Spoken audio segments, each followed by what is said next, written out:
nga 18 omwezi oguwedde poliisi yagomba obwala mu musajja Henry Matovu w'emyaka 45 ku kyalo Mizindaalo ekisangibwa mu gombola y'e Kitanda ng'emulanga kusobya ku muwala w'emyaka 11 ate ng'aliko obulemu. Kigambibwa kaggwa ensonyi omwana ono yamugwikiriza agenze ku luzzi.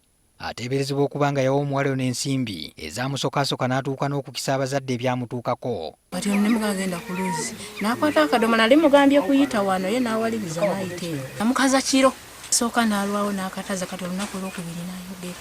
Oluvannyuma lw'Amatovu okukwatibwa, kigambibwa aliko gwe yatuma ewa mukwano gwamanyiddwa nga Ttone Mwanje amuyamba amupangisiriza obumwanyi bwe olw'ensimbi ezivaamu zimuyamba okuwa abapoliisi ekyojamumiro basobole okumuta. Olwo ne noonya omuntu agenda okukola ki okupangisa emmwanyi nemukola ki nemufuna. Olwo lwatuuka sayidi n'aŋŋamba nti ensonga z'ono nsonga nnene mulina miliyoni 2. Ne mugamba miliyoni 2 tewali ayinza zikola ki teri ayinza zimuwa. Olwo nga era obumwanyi babupangisa emitwalo 7 mu emeka mu 5. Sayidi n'aŋŋamba nti ye kati nze mpa emitwalo 7 umanya nti mpa emitwalo 7 nkole ki ngende mmalirize.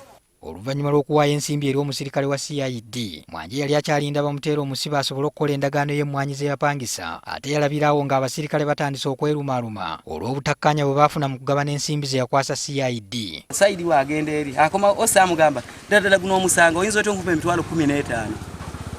Ampita aŋŋamba nti guno omusajja ngamba omuwadde emitwalo emeka 15 gwe ekituufu omuwadde ssente mmeka. Nembagambula mu butuufu ebintu bye bikoze eki nze simbibaddemu na kitondo badde nsigaza emitwalo gy'Amatovu emeka 5 walina bwa 10 5 nenza oside n'aŋŋamba nakyo gikole ki gimpe nenkwata emitwalo egi nenziwaani nenziwa side neziwera ddala emitwalo 7 mu emeka mu 5. Mwanje agamba waliwo n'ebiwandiiko bye bamuteesaako emikono oluvannyuma ne bata Matovu naye teyategeera kye byali bigamba. Nsinsayininge wanti kiwano nensayininga nga sibisobye ate nze nga sibisomyemu yadde okubinsomeramu. Kati olwaleero waliwo abantu abaliko obulemu abalumbye poliisi eno nga bali ne Mwanje yayambako okufuna abapangisa emmwanyi z'Amatovu mwe yajja ensimbi asobole okuteebwa. Bano batadde CID ku nninga ababuulira ekyamuteesa Matovu ku musango ogwa Nnagomola gutyo. Ssente ziwapangisa mu mmwanyi waziwaani? Sayidi nga emisuse nakuwa emitwalo 7 mu emeka mu 5. Nasooka emitwalo 7 bwali nenzirako emitwalo egi. Etaano ali azigaba omuwe ombe. Emitwalo 5. Waliwo ogera mazima waliwo kata mitwalo 5 maziwaani tetufunako sente wano n'obuuza mukawango ono yafeeba kumuwa police board oyazifuna zisimanyi.